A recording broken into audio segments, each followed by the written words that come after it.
தமிழ் எழில் serial மே 8 நாளைக்கான எபிசோடுக்கான review தாங்க இந்த வீடியோவில் நம்ம இன்றைக்கி பார்க்க போகிறோம். எபிசோடை ஸ்டார்ட் பண்ணுறதுக்கு முன்னாடி இந்த வீடியோவை மறக்காமல் லைக் பண்ணிக்கோங்க. உங்களுடைய ஒவ்வொரு லைக்ஸும் அடுத்த வீடியோ போடுறதுக்கு எனக்கு கொஞ்சம் இன்ட்ரெஸ்டிங்காகவும் மோட்டிவேஷனாகவும் இருக்கும்.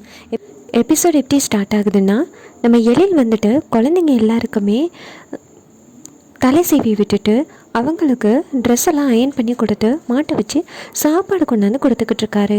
அப்போ மாடியிலேருந்து மனோகரி இறங்கி வராங்க. இந்த பக்கம் நம்ம தமிழ் வந்து எழில பார்த்து சிரிச்சுக்கிட்டு இருக்காங்க. இதை நம்ம மனோகரி செக் பண்ணிடுறாங்க.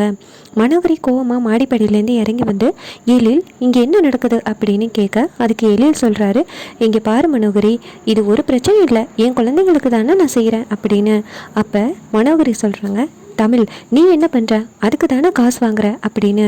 அப்போ தமிழ் சொல்கிறாங்க, சரி பெரியவங்க பேச்சு இப்படித்தானே, சொன்ன வாக்கையே காப்பாற்ற மாட்டாங்க அப்படின்னு. அப்போ எழில் டக்குன்னு சொல்கிறாரு, இங்கே பாரு தமிழ், உன் வேலையை பாரு, என் குழந்தைங்களுக்கு நானே எல்லாத்தையும் ரெடி பண்ணுறேன் அப்படின்னு சொல்கிறாங்க. இதை கேட்டுட்டு மனோகரி செம்ம ஷாக் ஆகுறாங்க. அதுக்கப்புறமா நம்ம தமிழோட அப்பாவை காமிக்கிறாங்க. அவர் ரோட்டில் நடந்து போயிட்டுருக்கும் பொழுது திடீர்னு ஒரு பைக்குக்காரன் வந்து ஆக்சிடெண்ட் ஆகி கீழே விழுந்துடுறான். அப்போ அந்த பெரியவர் ஓடி போய் அந்த பையனை தூக்குறாங்க. அந்த நேரம் டக்குன்னு அந்த இடத்துக்கு ஒரு அம்மா வராங்க. அது எப்படி காமிக்கிறாங்கன்னா, அவர் ஒரு 30 வயசு இருக்கும் பொழுது அவருக்கு ஒரு குழந்தை பிறந்திருக்கு.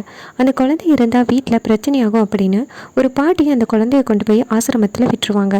இது தெரிஞ்சு அவர் குழந்தை எங்கன்னா அந்த பாட்டிக்கிட்டே கேட்க, அந்த பாட்டி சொல்கிறாங்க ஆசிரமத்தில் விட்டுட்டேன் அப்படின்னு. அப்போ அவர் அந்த குழந்தைய தேடி ஆசிரமத்துக்கு போகும் பொழுது அந்த குழந்தைய ஒரு அம்மா தூக்கிட்டு போகிறாங்க. அந்த அம்மாவை தான் இன்றைக்கி இவர் பார்த்துருக்காரு. உடனே அந்த அம்மாவை தேடினா பக்கத்தில் எங்கேயுமே இல்லை, எங்கே பார்த்தாலுமே அவர் தேடுறாரு, எங்கேயுமே இல்லை. அதோட இந்த எபிசோடை ஃபினிஷ் பண்ணியிருக்காங்க. இன்றைக்கி ஃபுல் அண்ட் ஃபுல் குழந்தைங்கள ஸ்கூலுக்கு கிளப்புறதும் குழந்தைங்களுக்கு சாப்பாடு கொடுக்குறதும் அப்படின்னு சொல்லி பேக்ரவுண்ட் மியூசிக் போட்டு பாதி எபிசோடை ஃபினிஷ் பண்ணிட்டாங்க.